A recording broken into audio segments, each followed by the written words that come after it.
It is said that a woman's heart is deeper than the ocean, and there are very few men in history who understood its full depth. It's also said that there are some feminine energies, feminine powers, which, if a woman taps into, she can control 1,000 men with just a few words. Think about it.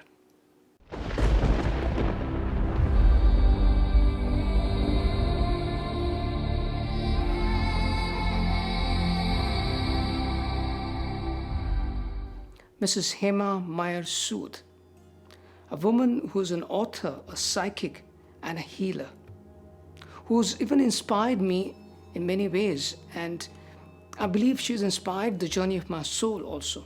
I truly feel her story would inspire a lot of people. Namaste. My name is Hema Myer Sood. I am an author, healer, and psychic medium.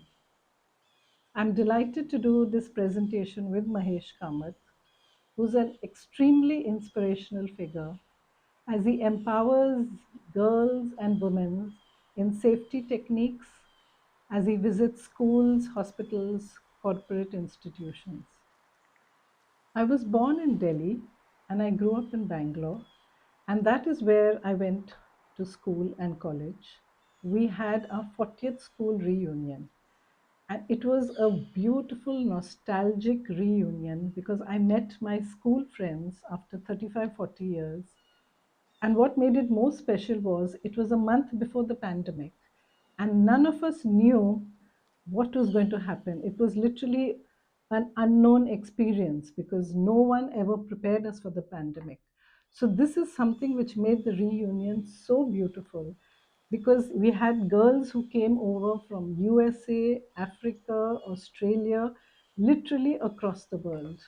And we also met with our teachers. We started by going to our school and spending a few hours in school, and then we had a celebration lunch.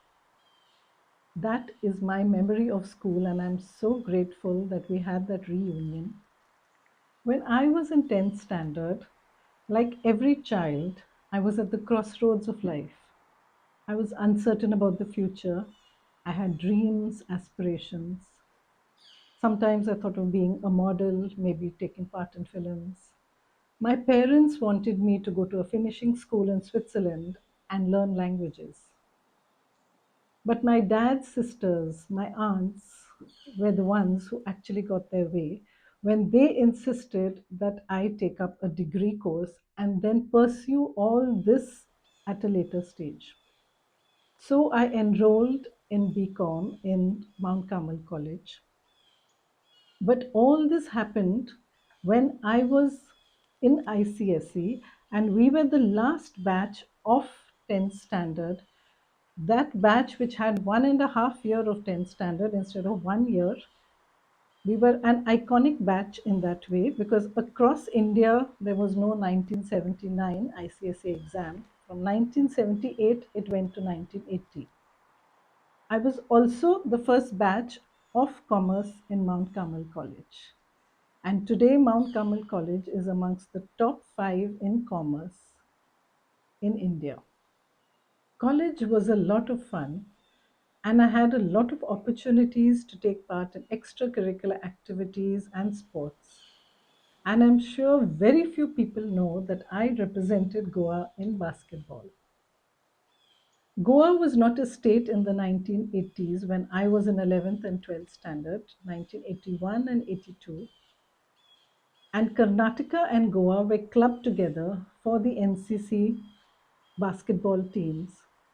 And that's when I met Andrea, who is now Andrea Maganlal, Clara, and Bunaik. We had a lot of different experiences as we played games in Belgaum. We even traveled to Trivandrum. We have a memorable trip of going to Kanyakumari, and it was a wonderful experience of representing Karnataka and Goa, not knowing in 1981 or 82 that I would get married a few years later and shift to Goa for the rest of my life. Lovely memories of meeting you in 1981. We were in college, and what great years those were.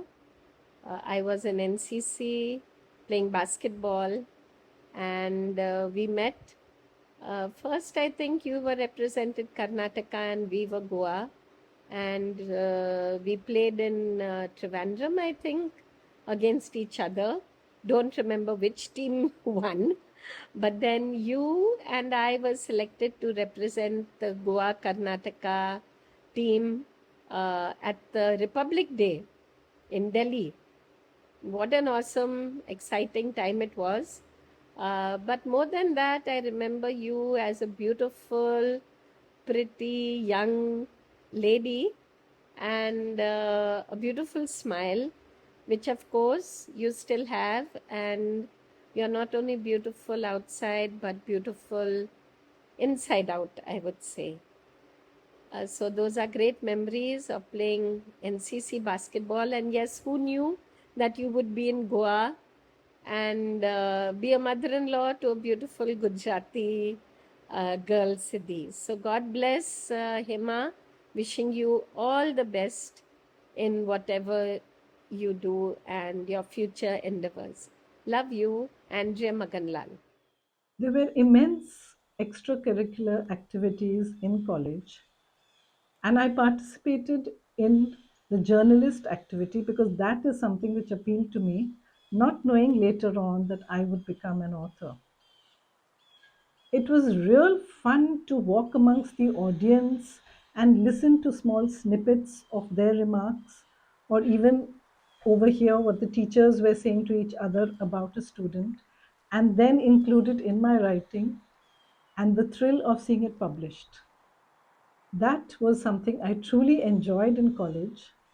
And now, as I look back in retrospect, there was an English teacher who had a great impact on my life. But at that time, I had no idea. My English teacher's name in second year BCom was Mrs. Donna De Silva. We were studying Othello, one of Shakespeare's best. And I still remember she had this way of making me read out in class. And sometimes it was so obscene because I was reading out two or three personalities of Othello, and this is a class of 95. So imagine how monotonous it is for those students to have me read out and speak most of the lecture, a 1 hour lecture, and maybe one or two girls at the most joining me. I started becoming the butt of jokes, and there were a lot of snide remarks. And then I was not able to understand what was exactly happening and why was I being singled out to keep reading all the time. So I still recall this very emotional moment when I walked up to her in privacy and I asked her, "Ma'am, why do you choose me? It's a class of 95 and there are so many who are very good. Why am I being asked to read out each and every character?" Because that particular day, I was the only child who read out. There was no other girl speaking out Othello. It was really funny. So I went to her and I asked her, and she said, "You don't know your true worth. This is something I have recognized within you. You have that spark, and one day you will remember me." And I am really getting goosebumps at this time as I remember what she said. She said, "My dear, even if I put the entire class on one side and you on the other side, they are still no match for you. One day you will discover your true worth and nurture that spark within you because you have something which is truly invaluable." Her father, Mr. Hannah Myer, was a prolific, brilliant author. He had written and published an encyclopedia. He'd started writing this in the 70s, but had to stop in the 80s. Then he continued writing again in the 90s. On May 1995, it was finally released in the hands of Mr. Shankar Dayal Sharma, the 9th President of India, at the Rashtrapati Bhavan in Delhi. For such a huge writing project and so much information gathering, he did a lot of research. He went to the best in each field. If it was about films, he went to Mr. B.R. Chopra. If it was about writings, he went to Dr. Mulkaraj Anand. For information about Parsi temples, he connected with a Parsi priest and other different experts. His aim was to connect with the best people in the field, take from them about 3 to 4 pages of information, and then distill it to 1 or 2 pages. He would take out the cream and the essence of what they said. For the book launch event, VIPs and dignitaries like Dr. Karan Singh, Dr. Mulkaraj Anand, Mr. Natpur Singh, who was his classmate at St. Stephen's, were also present. I got an opportunity to glance at the encyclopedia and found him to be a very articulate writer with a flowery writing style and a lot of rich language, truly brilliant. So like father, like daughter, she also became an author. This is the copy of my first book, The Eternal Ocean of Brahma, which was released in March 1994. My entire life changed that one early Sunday morning when I walked on the beach in Chennai, not knowing that the ocean would transform my life and bring to me the profound wisdom of the Bhagavad Gita. It was an early morning walk like any other, and I was visiting my cousin sisters in Chennai, and suddenly I saw the ocean playing out the wisdom of the Bhagavad Gita, and that profound shloka came into my mind. Certain is death for the born, and certain is birth for the dead. Therefore, over the inevitable, why do you grieve? And what the ocean was telling me, in the incoming wave was birth, and the outgoing wave was death.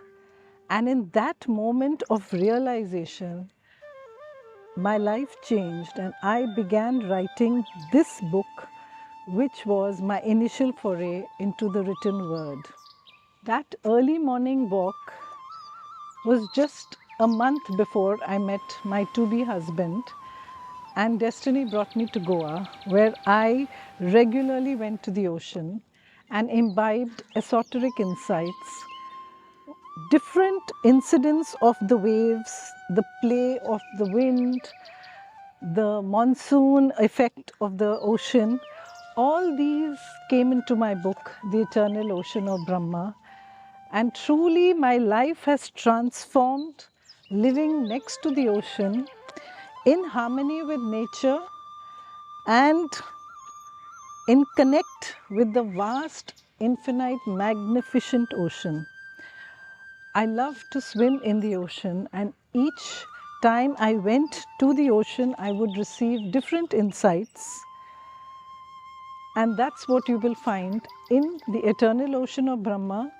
The revised edition is the Oceanic Gita, in which I have written it in a more articulate way, a condensed manner, and given different insights which I imbibed years later on my spiritual journey. This is a copy of my second book, Lord Krishna's Cosmic Drama, and I wrote it as a reflection that when there's a lot of chaos in the external world, it is nothing but a reflection of our inner world. And when we are quiet, content, and peaceful within, then that is what reflects in the external world. This is a copy of my third book, The Revelation on Shivratri Night. And this speaks about my personal journey as a devotee of Satya Sai Baba. My life was on track and I was all set to go to the US for my MBA and higher studies until the Mahashivratri night in 1985, When Baba came in a dream and told me that my future lay in writing books dedicated to him, Baba also told me that I would not be allowed to work and not to step into the business world because that was not in sync with my vibrations. Interestingly enough, my in-laws did not support my working, even though it was a family organization, and I have spent the rest of my life writing books dedicated to Baba and also healing others and being a psychic medium. It has been a wonderful journey, and I'm grateful that at that moment I was given the right direction and led on the right path. I believe in the theory of souls, and that is how I felt connected when I first met Myer Sood around 27 years ago. I was introduced to her by a common friend saying that she's a writer and that she's written on the Bhagavad Gita. I was really impressed because being a student of the Gita myself, these things always resonated with me. So our friendship went further and it connected more so because of Reiki. We are totally connected by Reiki and we have sent each other Reiki so many times. And then she went on to be a Grand Master. Today, I recommend her to many of my friends who want to learn Reiki because she's one of the best I feel in Goa. So, and she's very clear cut about when she teaches Reiki. She has helped me heal in critical conditions in the hospital by sending me certain Reiki and which even the doctors were surprised that I got better. So I have immense gratitude for that. In October 2014, I lost my only sibling, my elder brother. He was just 53, and at that moment I thought that I didn't want to leave this planet with my dreams unfulfilled. And one of those dreams was to publish the Karmic City trilogy. It was a very daunting task because I had no experience in publishing, and it was very beneficial for me that my elder son Anish helped me so much. He created a website. He even suggested that I change the cover of the book because what I had planned earlier was not so, I would say, intriguing or inviting for a second look or a pickup. He helped me immensely, gave me a lot of clarity, and I would really owe a lot to him because his expertise, his thought flow also gave me insights. As a younger generation reader, he's also a very avid reader, so a lot of his input was really the basis of the creation of the trilogy series. When Mom wanted to relaunch the books, I thought that we should do something that's a little more modern looking in terms of visual appeal. So using my experience in the creative arts industries, I put it in touch with a few designers who I've been working with, and we sort of came up with a more striking visual appeal for the overall project. All three books, covers as well as a little more striking and modern sort of serif fonts that were in line with visual languages today. I also put together a new website for her, which again had a similar design language, very clean, modern aesthetic, without too much clutter or sort of ancient feel that some of her other work had. So I think the overall language really came together quite synchronously, and it really looks good.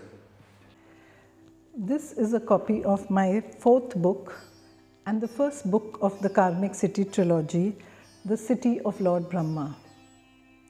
The beautiful cover is very striking, and I received immense compliments for this unusual color combination. This book introduces to the readers all the different personalities who are going to be written about in the trilogy series. The protagonist is a person who calls himself the soul, nameless, because I wish that every reader strives to emulate and become the soul. But her books are something I really enjoyed. I am a student of Vedanta also, So when I first read her first book, Oceans of Brahma, I was really impressed that at such a young age she could write something so profound. This is my fifth book and the second book of the Karmic City trilogy, The City of Lord Vishnu, where I elucidate a very different interpretation of the divine colloquy, the Holy Bhagavad Gita, which Lord Krishna elucidated to Arjuna on the battlefield. While so many commentaries have been written on the Bhagavad Gita, each seeker strives to portray it in their own style, and this is the central theme of this book. I have introduced the concept of a karmic bank balance, and I feel that the concepts introduced in this book are extremely unique and intriguing. While my fifth book, The City of Lord Vishnu, was released at the Goa Arts and Literary Festival, the third book of the trilogy, The Karmic City, The City of Lord Shiva, was released at the Gurgaon Literary Festival in 2019. This book invites you to consider that moksha is not something one finds or strives to attain after one's death. One can attain moksha and be liberated and live a joyful life of living and bringing heaven down to earth. The book ends with that question, who am I? As that is one question that every seeker strives to answer, and as decades pass, you will note that your answers keep changing as you evolve and go from one level of consciousness to another. And that is what is the theme of the Karmic City trilogy. It takes the reader systematically, step by step, to higher levels of consciousness. This book, The City of Lord Shiva, depicts very interesting concepts of timelessness, agelessness, and the ability to lead a life where you can experience heaven on earth, and one doesn't have to wait to maybe pass over as one thinks moksha is attained after death. And I would request every seeker to read the Karmic City trilogy, as it will help you on your ascension journey towards higher dimensions. Plus, her other connection with Sai Baba also, it connected me further to her. In her book, The Revelation on Shivratri night, I can relate to that a lot because of the Sai connection. Then came her Karmic Cities, the trilogy, the Karmic City of Vishnu, Shiva. Uh, in those books, I could identify myself. I think all of us can identify ourselves in those books, because there's a lot of the soul, how the soul evolves and goes through certain processes. In fact, she's got written one poem over there about the evolution of a soul. It's such a beautiful one. I like to read that again and again. Just, it reiterates that evolution from the insect to the higher human being in that poem. The foreword for the Karmic City trilogy is written by Dr. Karan Singh, Maharaja of Kashmir, who is an erudite scholar and well versed in Vedanta. This is a copy of my 10th book, Sacred Chords, which was released at the Goa Arts and Literary Festival. And this is my 6th book, Karmic Chords, which was also released at the Goa Literary Festival in 2016. Both books are a celebration of my brother, and Sacred Chords is a revised edition of Karmic Chords. When I wrote Karmic Chords, I was grief-stricken because I'd lost my only sibling, my elder brother, who lived in San Jose, USA.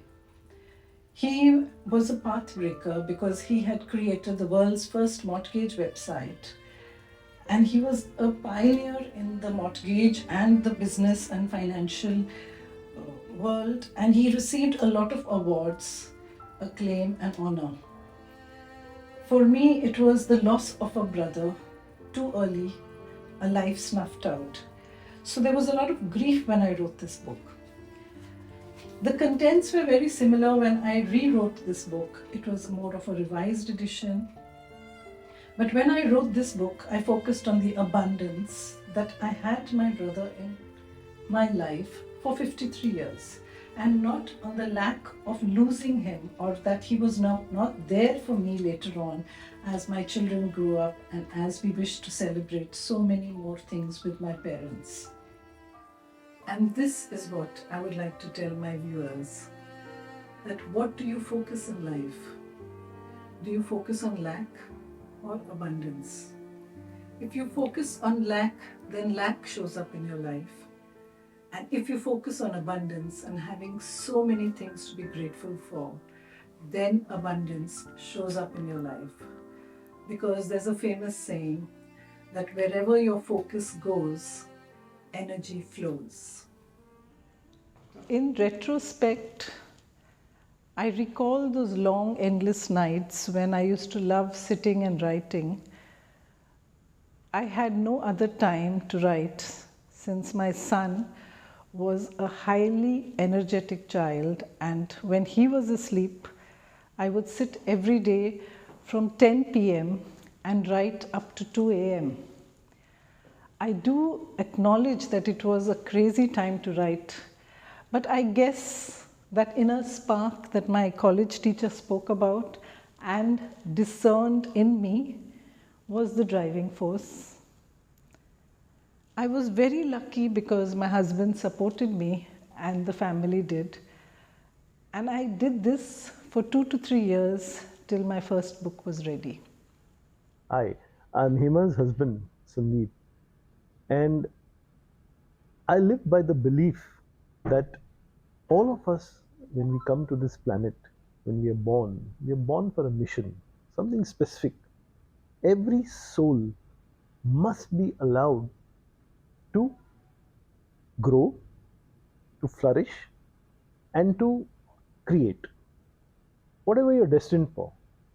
And I feel Hema is destined to write because I remember right from her early days of marriage, she was very, very, prolific writer and would take time out, sometimes to the extent of, working late night hours.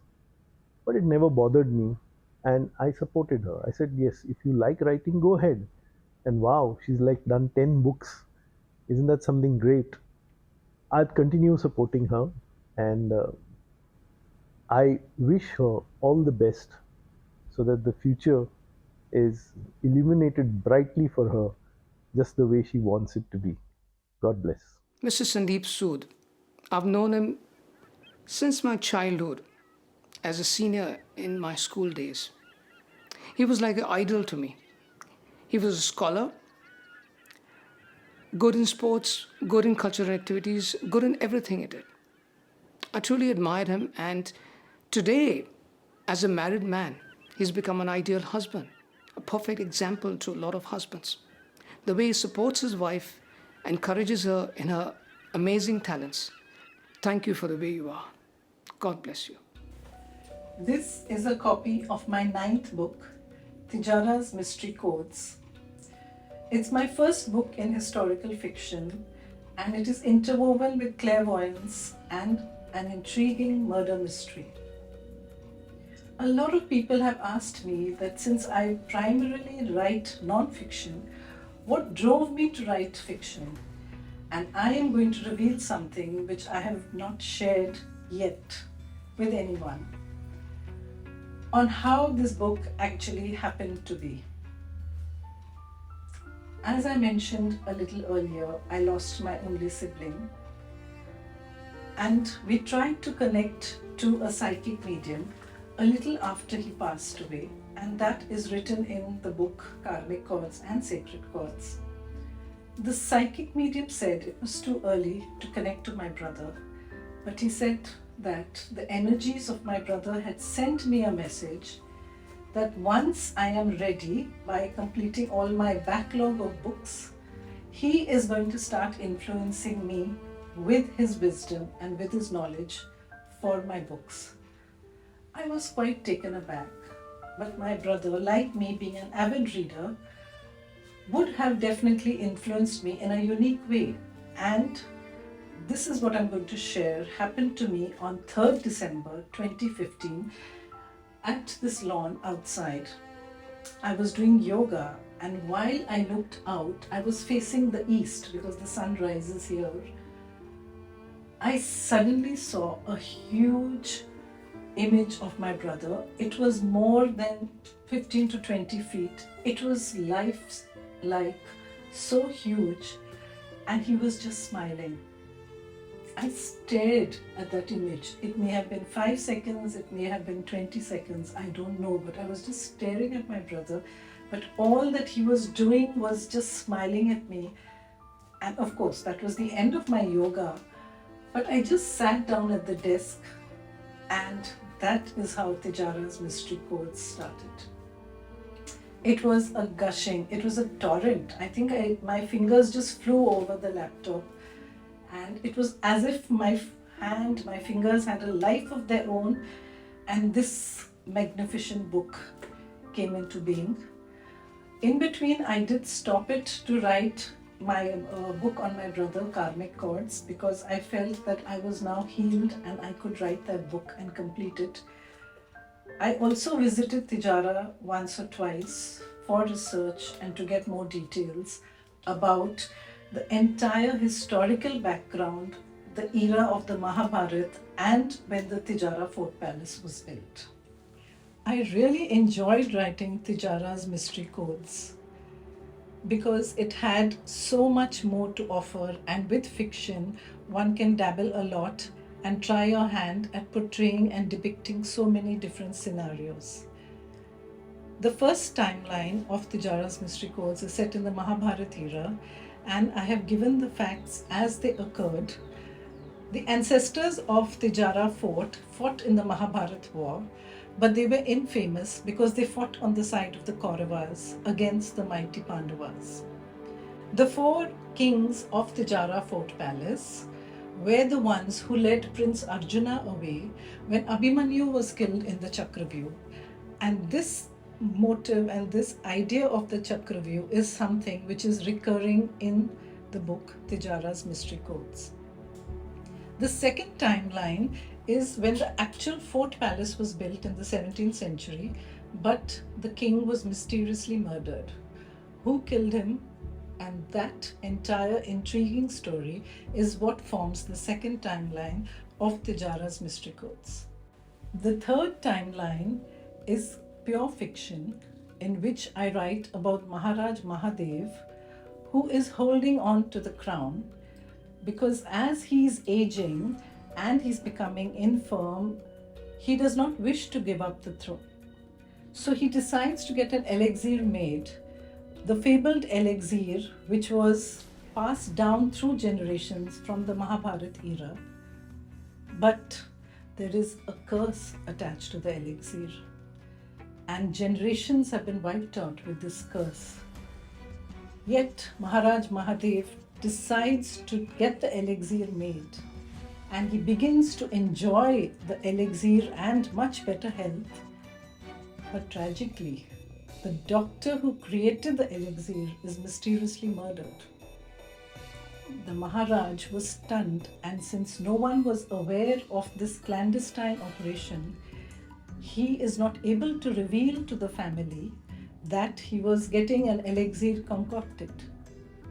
The police officer from the New Delhi police branch who comes in to solve the crime is a psychic medium, a clairvoyant, and this entire murder mystery is solved through clairvoyance. And that is what I would say is the USP of this book, Tijara's Mystery Codes. Out of all the books she's written so far, I think Tijara has to be my favorite. It's a very unique concept, and also the location is really beautiful, and the way she's integrated the Fort Palace into the storyline is really very unique. We're all extremely proud of her writing and her accomplishments, and we wish her all the very best. Excited to see what she comes up with. I know she's got a lot of new work coming up, and we are all very excited. I was pleasantly surprised when she did Tijara. That's a complete turn, you know. It's a whodunit. And she's infused different things like there are traces of romance, passion, which was not there in her other books.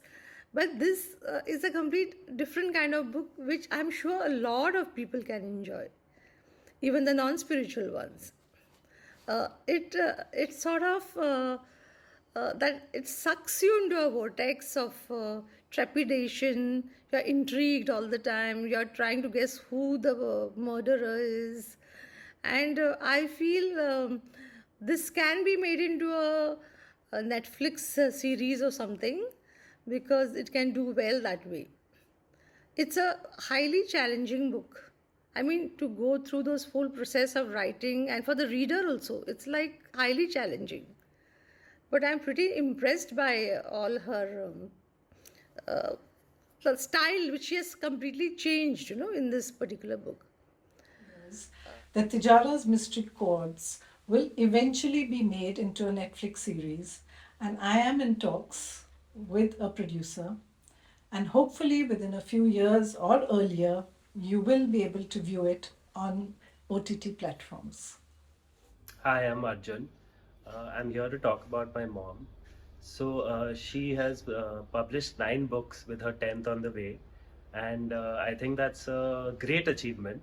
Also, she's managed to create her own style of writing, which is, a very niche area, which is very important as an artist. So, at her age, she's been able to do this and also shoulder a lot of other responsibilities as well. So I think we are very proud of her for her achievements, and I hope she does very well in the future.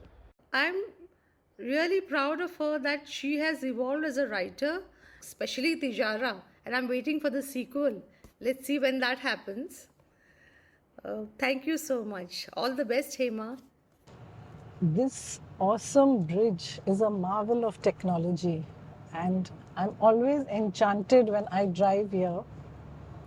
And today's roads are actually literally empty. It reminds me of the pandemic and those days of uncertainty. But for me, it was literally a magic carpet ride into the unknown.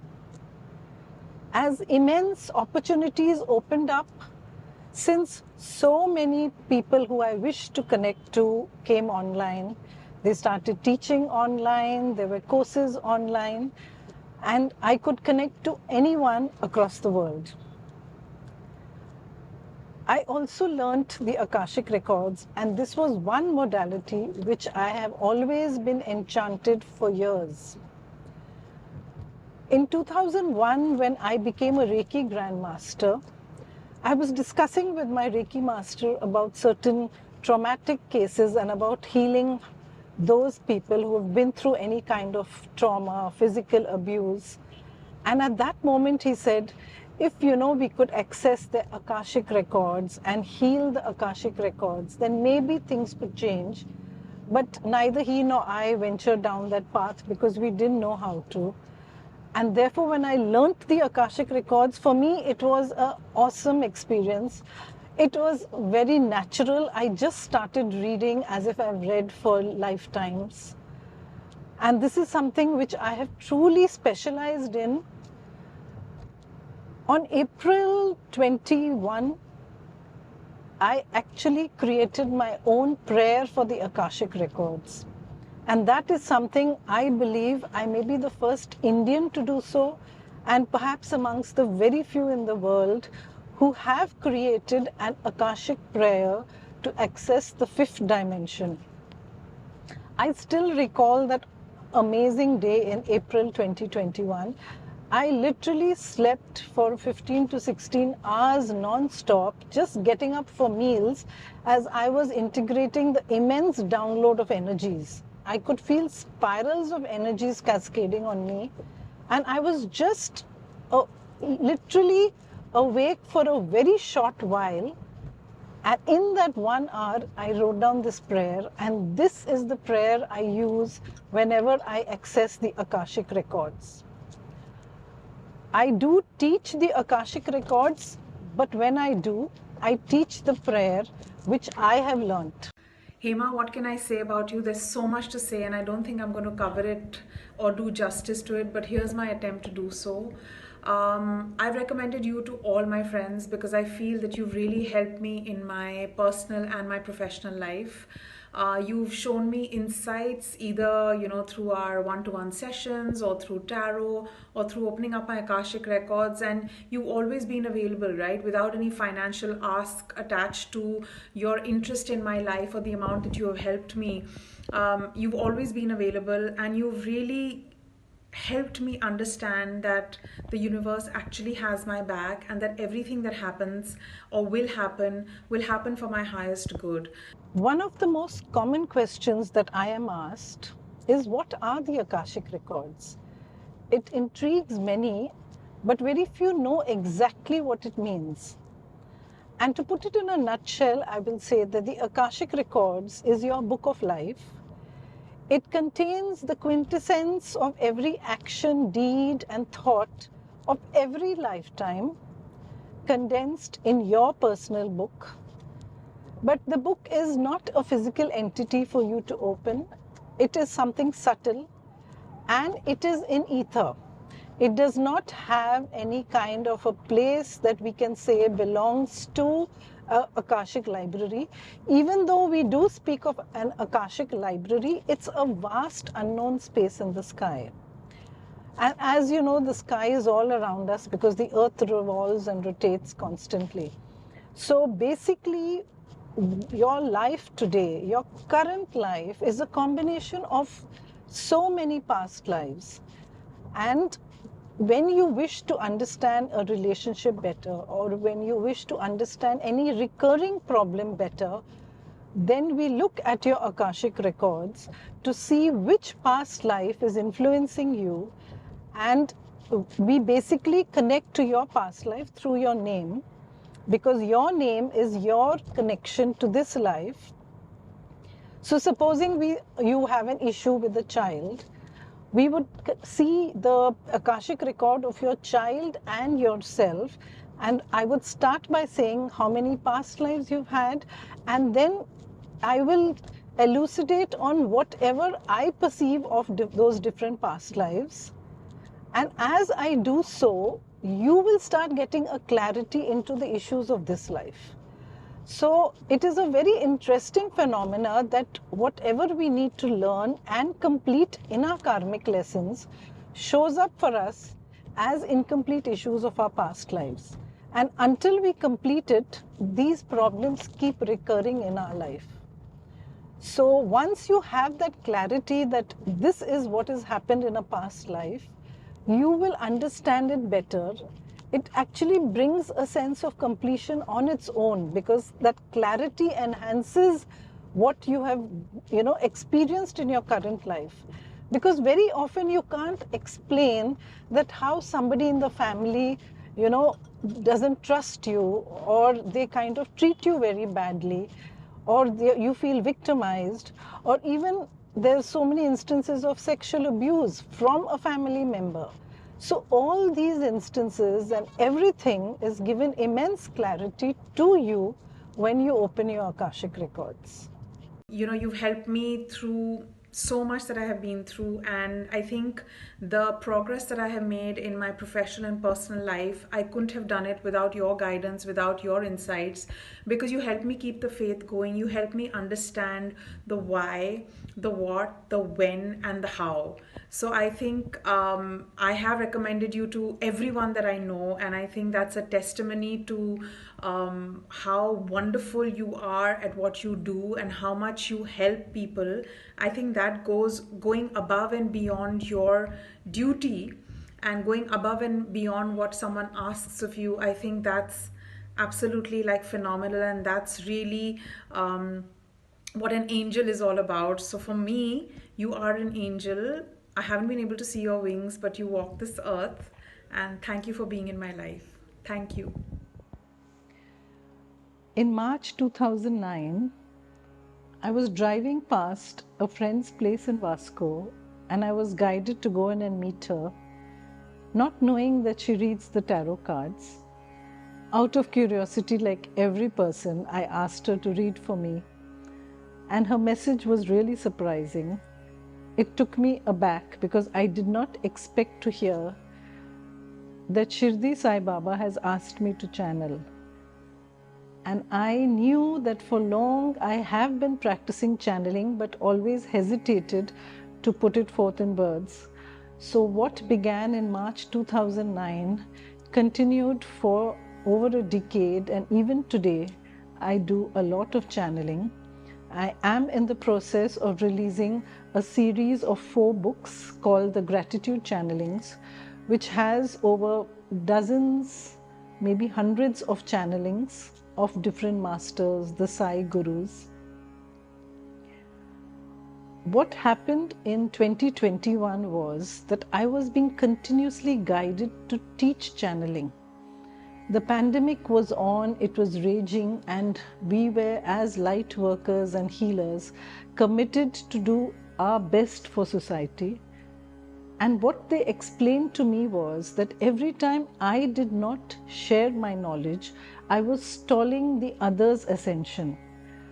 They said that when you teach, it is like dropping a pebble in a lake, and the ripple effect that continues is what leads forward others on their journey. As I mentioned, I was extremely hesitant, but I was continuously being guided to teach. And finally, in the Guru Purnima weekend of July 2021, I had a channeling online workshop in which there were 15 to 20 participants, and so many of them benefited. And every time I teach, I receive so much in return, because I receive clarity, I receive so much of gratitude, and I am always grateful whenever I complete teaching anyone, any modality, because when I share, I always receive.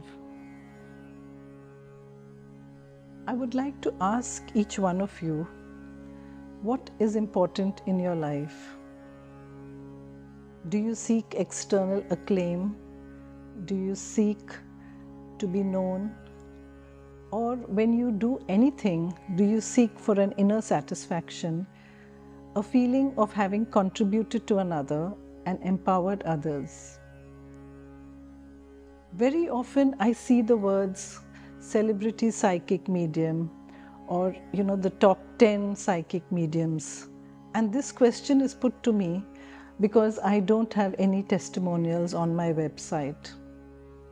In fact, in this video, you will see my clients and my students speaking about me for the first time, because one of the main reasons is that whatever I do are personal sessions and it's meant to stay personal.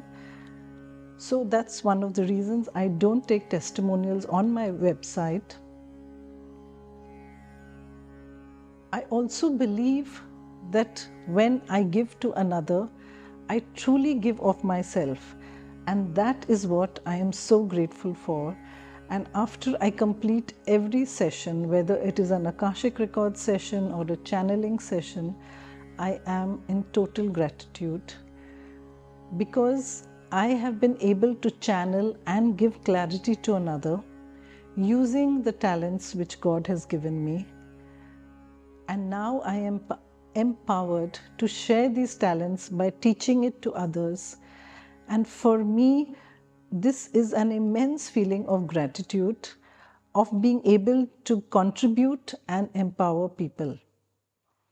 I would like to take this opportunity to thank Mahesh Kamath, who I've known ever since I got married over 3 decades ago.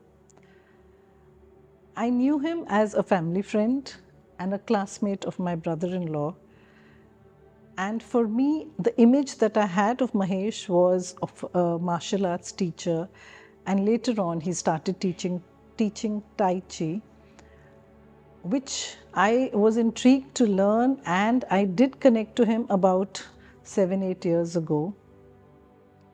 I've known him because we meet occasionally at parties or at other get-togethers, and his energies have changed in the last few years. And this is my personal interpretation and intuition that ever since he started teaching women about safety or girls about different safety techniques, his energies became gentler. He empathized more with the girls, with his students. And I believe that this is a higher and refined version of who he is. And each one of us becomes the best version of who we are when we connect to our life purpose. And I believe that as a martial arts teacher, he needed to know all the skills of self-defense to teach it to young girls, 5-year-old, 6-year-old, who are totally helpless. So this was a preparation of who he really needed to be, and for him to become the teacher that he is today, he needed all those 3 to 4 decades of martial art teaching. And I wish him the very best, because I believe that he has found his life purpose and he is on a wonderful journey of literally protecting all the girls in the world. The very best, Mahesh, and thank you so much for doing this with me. Thank you, Hema ji. Thank you very much. Thank you for giving me this conversation. And thank you for being the way you are. In the process of this film, from a friend, you become like a soul sister to me. Thank you very much. God bless you.